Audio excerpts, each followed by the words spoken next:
Assalamualaikum warahmatullahi wabarakatuh. Selamat pagi, perkenalkan saya Vivi Ajeng Evrilianda Eskom Enkom. Saya merupakan dosen program studi S1 Sistem Informasi FMIPA Universitas Negeri Semarang. Pada kesempatan kali ini, saya akan memaparkan mengenai pernyataan diri dosen dalam unjuk kerja Tridharma Perguruan Tinggi atau PDD UKT-PT dalam bidang pengajaran yang telah saya lakukan. Pada kesempatan ini, saya akan memaparkan mengenai salah satu mata kuliah pokok yang saya ampu, yaitu mata kuliah e-bisnis. Sebagai pengajar MK e-bisnis, saya sebelumnya telah melakukan pembelajaran secara teori dan praktik untuk pengembangan pengetahuan yang saya miliki. Saya akan menyampaikan beberapa aspek yang telah saya laksanakan dalam pembelajaran tersebut, antara lain yaitu meliputi penjelasan mengenai aspek delivery, interaction, dan assessment atau disingkat DIA. Penjelasan tersebut akan saya bagi menjadi beberapa poin penjelasan. Yang pertama adalah deskripsi mata kuliah. Kemudian yang kedua adalah capaian pembelajaran mata kuliah atau disingkat CPMK. CPMK ini bisa di mode dan metode pembelajaran dan juga sistem penilaian. Mata kuliah e-bisnis merupakan mata kuliah wajib pada semester 4 dengan bobot 3 SKS.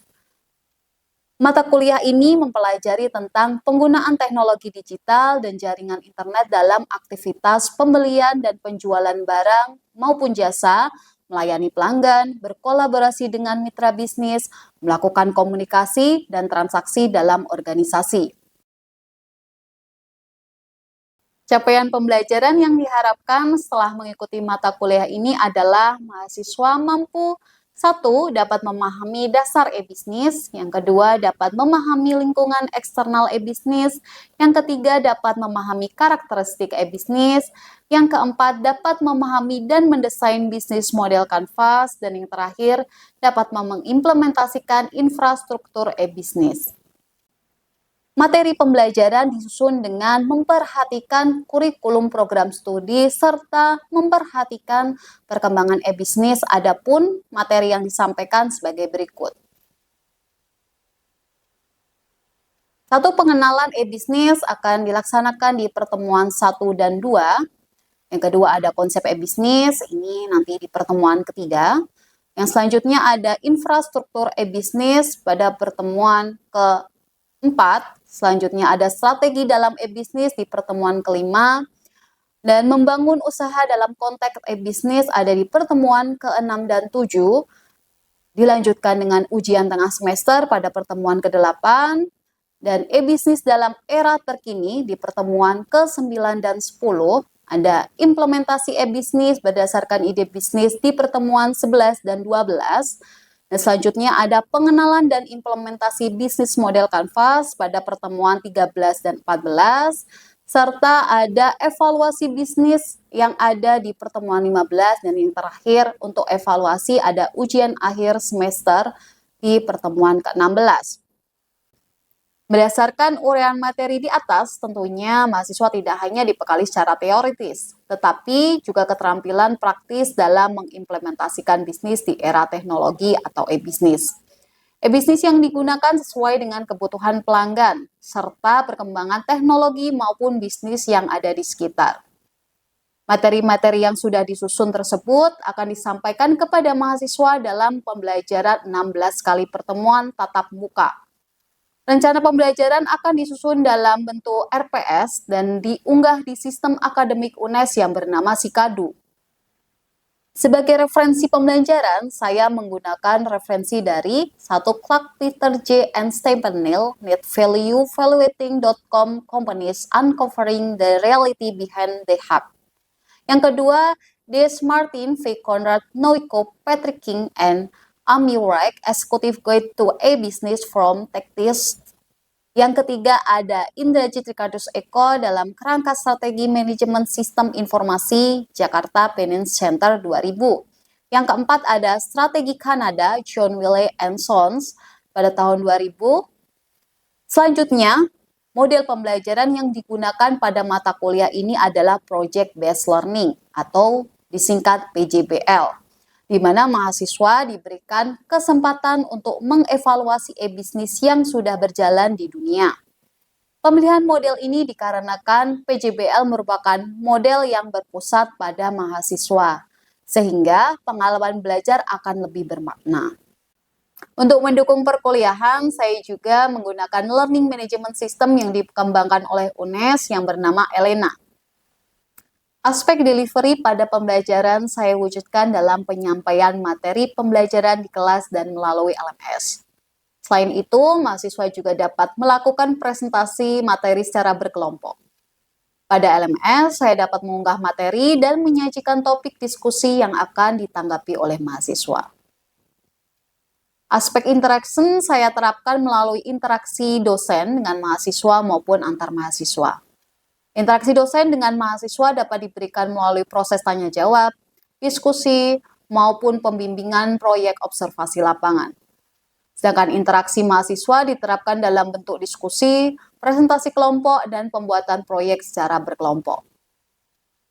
Yang terakhir adalah aspek assessment. Asesmen yang saya gunakan pada mata kuliah ini adalah 1. Aktivitas partisipatif di kelas dengan bobot 30%. 2. Penilaian proyek dengan bobot 20%. 3. Tugas teori dengan 10%. 4. Kuis dengan bobot 5%. 5. Ujian tengah semester 15%. Dan ujian akhir semester dengan bobot 20%. Demikian penjelasan terkait aspek TIA yang saya gunakan pada mata kuliah e-bisnis. Selanjutnya, mari kita simak bersama rekaman perkuliahan tatap muka yang telah saya laksanakan pada pertemuan ke-13 mata kuliah e-bisnis dengan materi pengenalan dan implementasi bisnis model Canvas.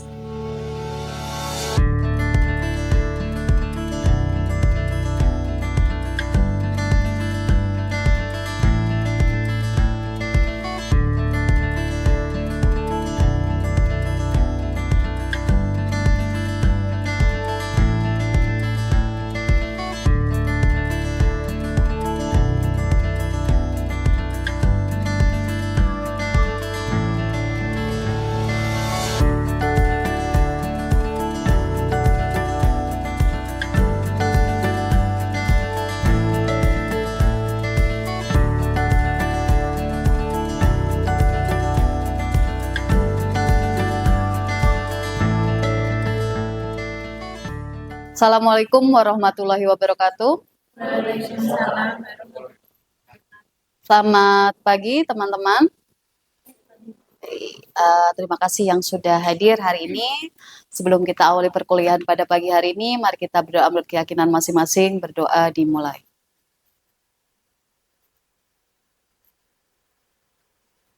Doa selesai.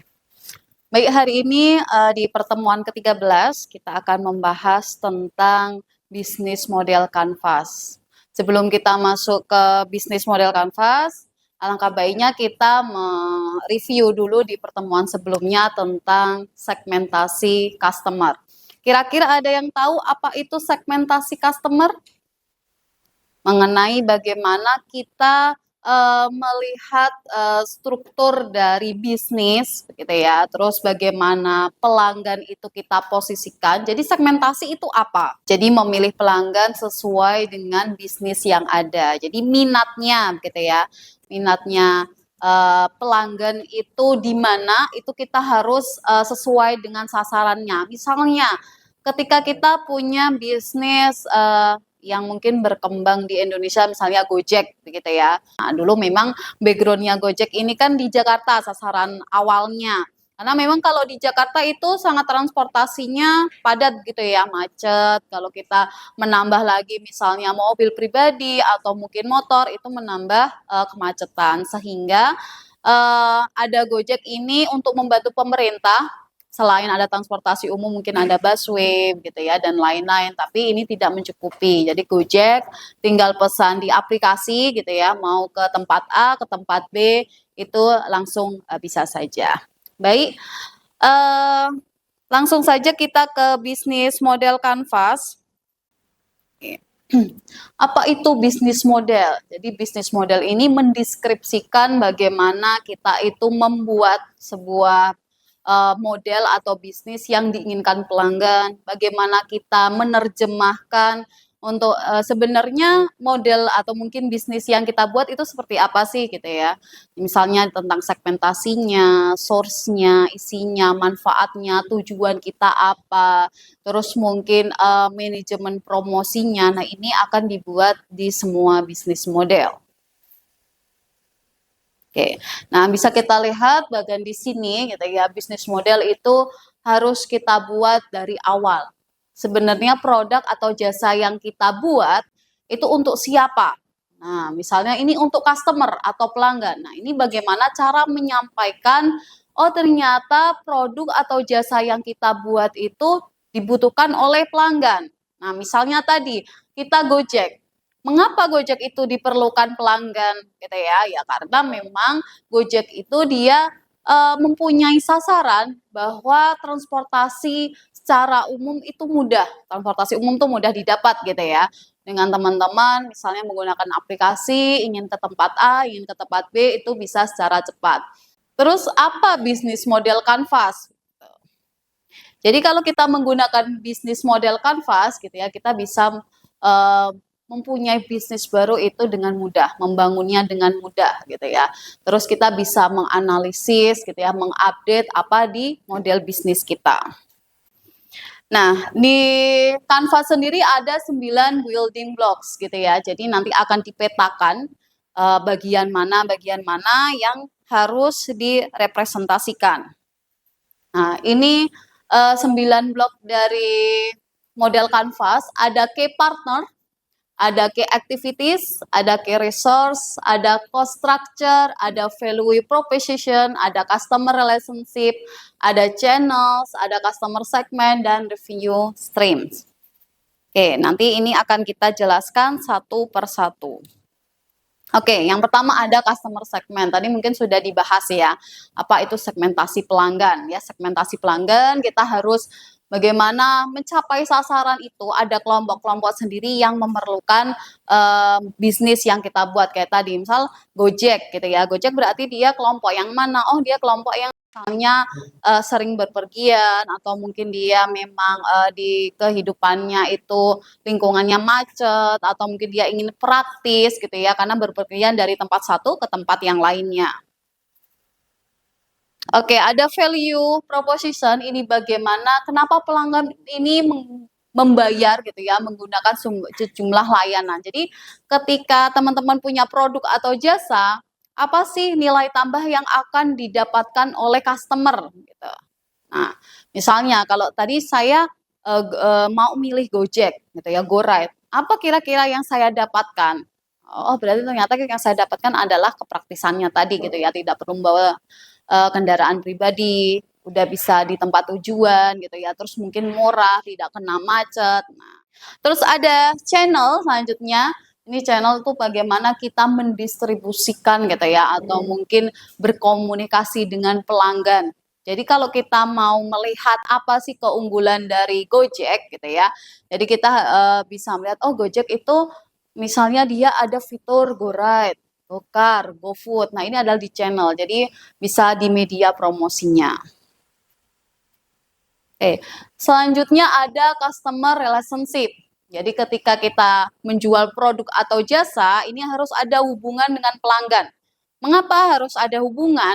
Karena ketika kita membutuhkan pelanggan, gitu ya, pelanggan ternyata merespon.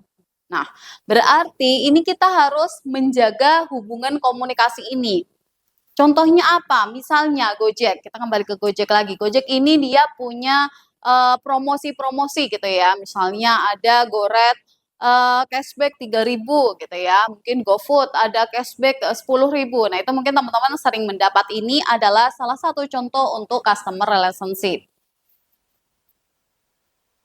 Ada revenue stream, ini arus pendapatan yang dihasilkan dari proporsi nilai yang dengan sukses ditawarkan kepada pelanggan. Nah, ini kira-kira ketika kita sudah menerapkan tadi ada customer relationship gitu ya, terus ada channel, kira-kira nanti nilai yang didapatkan dari pelanggan itu apa? Terus ada selanjutnya key resource. Nah, di sini aset yang diperlukan untuk menyediakan dan menghasilkan elemen-elemen yang ada di dalam aktivitas kunci. Nah, misalnya ketika Gojek ini berarti dia adalah transportasi umum. Kira-kira yang diperlukan itu apa saja? Oh, mitra gitu ya. Mitra dengan siapa? Oh, tukang ojek gitu ya. Oh, mitra misalnya restoran untuk GoFood. Oh, mitra misalnya untuk Gokar berarti ya dia yang memiliki mobil pribadi atau mungkin taksi. Mungkin terus ada key activities. Di sini bagaimana aktivitas-aktivitas yang ada di dalam bisnis. Kita harus merepresentasikan kira-kira aktivitas di Gojek itu apa saja. Oh, Gojek itu dahulunya itu kan hanya GoRide gitu ya. GoRide ini dia intinya ngapain, fungsinya apa? Oh, ternyata GoRide ini kayak ojek sih sebenarnya gitu ya. Tapi ojek konvensional itu dijadikan ojek online. Bagaimana masyarakat atau calon pelanggan ini tidak perlu ke pangkalan gitu ya. Dari rumah dia bisa memanggil tukang ojek, terus tukang ojeknya sudah tahu nih tanpa harus bertanya begitu ya. Sudah tahu mau ke tempat X, misal seperti itu. Oke, ada key partners, ini lebih ke mitra. Kira-kira mitra nanti yang bisa mengembangkan bisnis teman-teman itu siapa saja? Ini harus ditulis. Kira-kira kalau misalnya tadi Gojek itu nanti kalau berkembang, dia bisa tetap menjalankan bisnisnya. Saya itu butuh mitra yang mana saja gitu ya. Misalnya tadi GoFood gitu ya, berarti mitranya misal restoran. Gojek, GoRide, misal ada ojek pangkalan. Terus mungkin apalagi ya kalau di Gojek mungkin supermarket gitu ya, bisa berbelanja GoMart gitu ya. Nah, itu bisa. Ada cost structure, di sini bagaimana mempresentasikan semua uang yang digunakan dalam model bisnis. Jadi pasti semua butuh modal ya kalau bisnis ya. Sama dengan misalnya kita walaupun startup, Gojek ini kan merupakan startup itu juga butuh modal. Modalnya apa? Ya berarti bagaimana kita membangun jaringan tadi ya, mitra. Berarti kita walaupun by jasa gitu ya, kita bangun aplikasinya itu berapa, ketika kita punya mitra kita kasih apa ya feedback seperti apa. Di bisnis model Canvas gitu ya, berarti teman-teman sudah mengetahui ada 9 blok tadi, kita bagian-bagiankan bagaimana bisnis kita.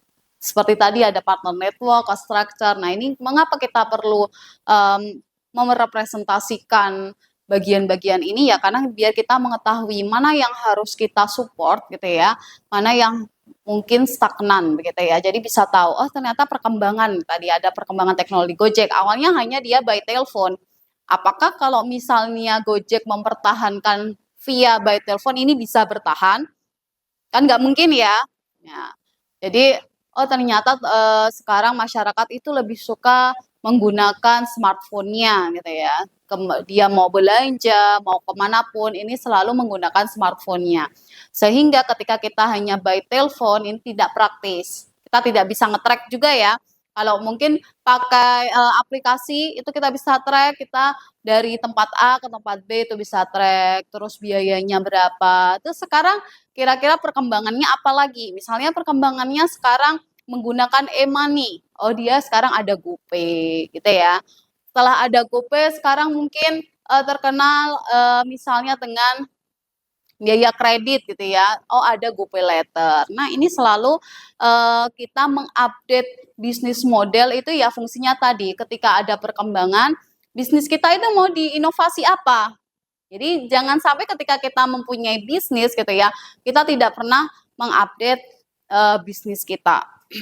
Sekarang waktunya teman-teman berdiskusi ya. Kemarin sudah disesuaikan kelompoknya siapa saja dan teman-teman sudah memilih aplikasi-aplikasi yang akan dibagi di bisnis model Canvas. Silahkan saya beri waktu sekitar 2 menit gitu ya untuk berkelompok terlebih dahulu. Selanjutnya 15 menit untuk mendiskusikan di model bisnis Canvas. Oke, silahkan.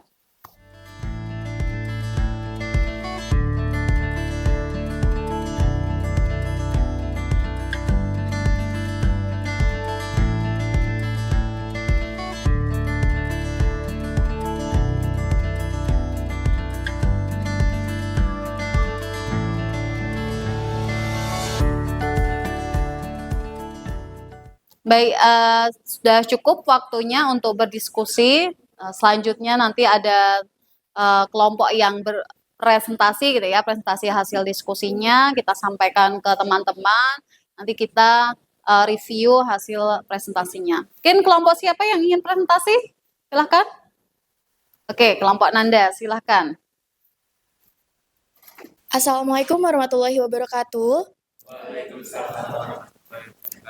Selamat pagi teman-teman semua. Jadi di sini kami dari kelompok yang membahas mengenai bisnis model Canvas Grab yang memiliki 9 komponen. Di sini kami menjelaskan satu persatu dimulai dari key partner. Yang pertama adalah key partner. Key partner adalah mitra kunci yang pokok-pokok penting yang bekerja sama dengan Grab itu sendiri. Yang pertama adalah dengan driver dengan transportasinya. Kemudian ada investor, ada pedagang atau mart, yaitu penjual makanan. Kemudian ada payment gateways dan artis sebagai brand ambassador. Oke, untuk key activity merupakan aktivitas-aktivitas yang dilakukan oleh Grab untuk meningkatkan nilai bisnis dari Grab itu sendiri. Untuk key activity ada product development, yaitu pengembangan produk dan manajemennya, lalu ada marketing dan customer acquisition, yaitu pemasaran untuk mencari customer dari Grab itu sendiri. Lalu ada hiring drivers, yaitu pencarian drivers. Ada customer recruitment dan pelatihan, yaitu kita merekrut customer dan melakukan pelatihan untuk customer-nya itu. Lalu ada managing driver tryout atau penggajian. Selanjutnya ada key research. Di key research sendiri merupakan sumber daya yang digunakan Grab untuk meningkatkan kualitas layanannya. Yang paling penting ini ada aplikasi Grab sendiri. Aplikasi Grab merupakan platform yang digunakan untuk menghubungkan antara pelanggan dan juga driver. Selanjutnya ada Maps. Maps sendiri digunakan untuk melakukan tracking dari lokasi driver maupun pelanggan. Selanjutnya ada data para konsumen. Data para konsumen ini sendiri meliputi data dari pelanggan dan juga driver. Selanjutnya ada data restoran.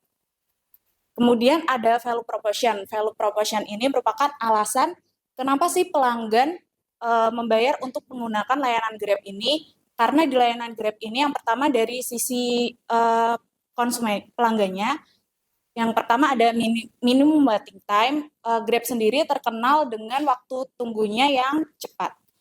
Selanjutnya ada pembayaran non tunai. Di Grab sendiri menyediakan pembayaran non tunai yaitu seperti OVO.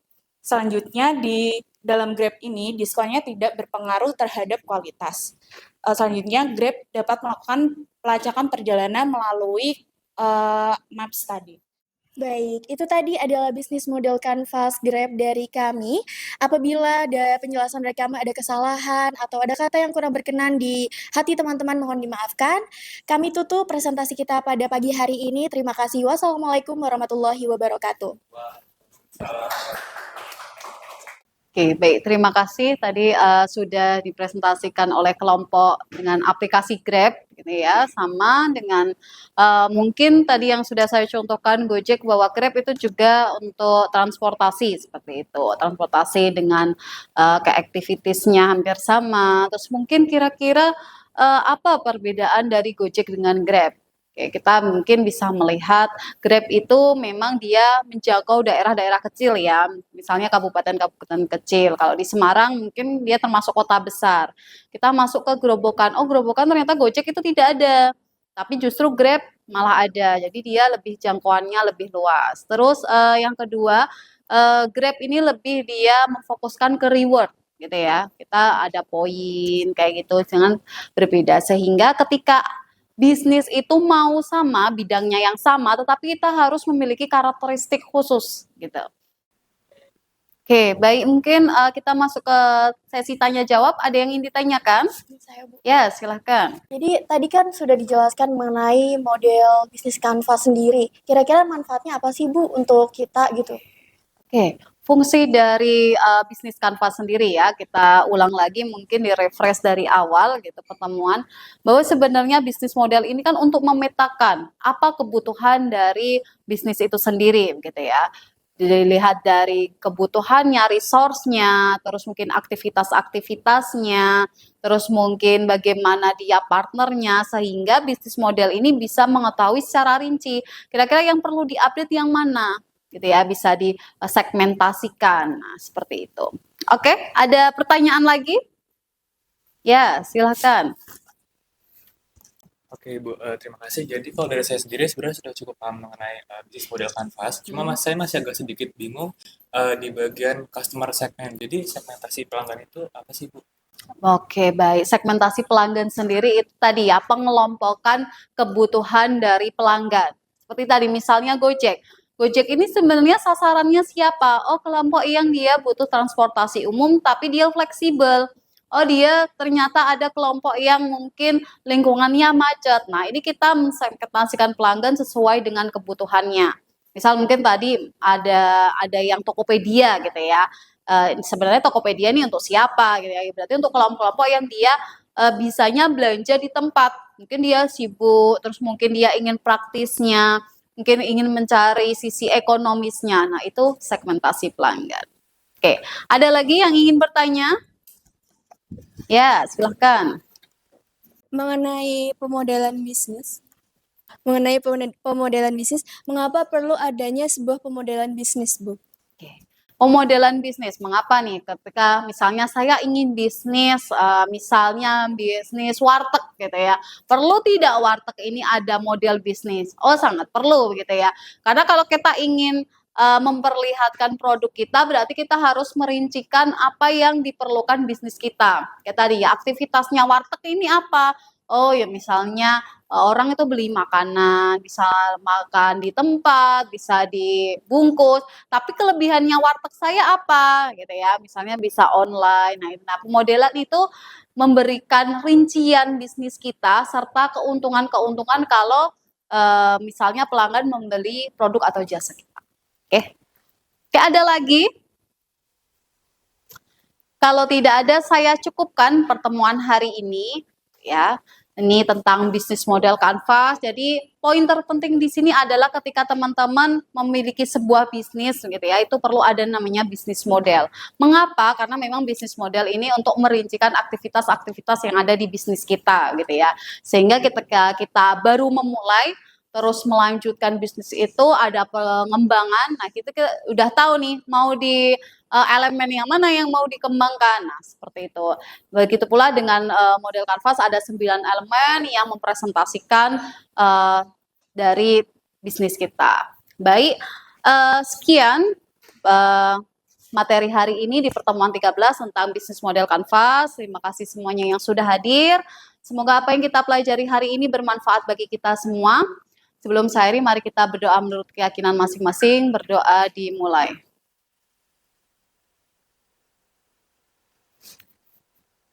Doa selesai. Terima kasih semuanya. Wassalamualaikum warahmatullahi wabarakatuh.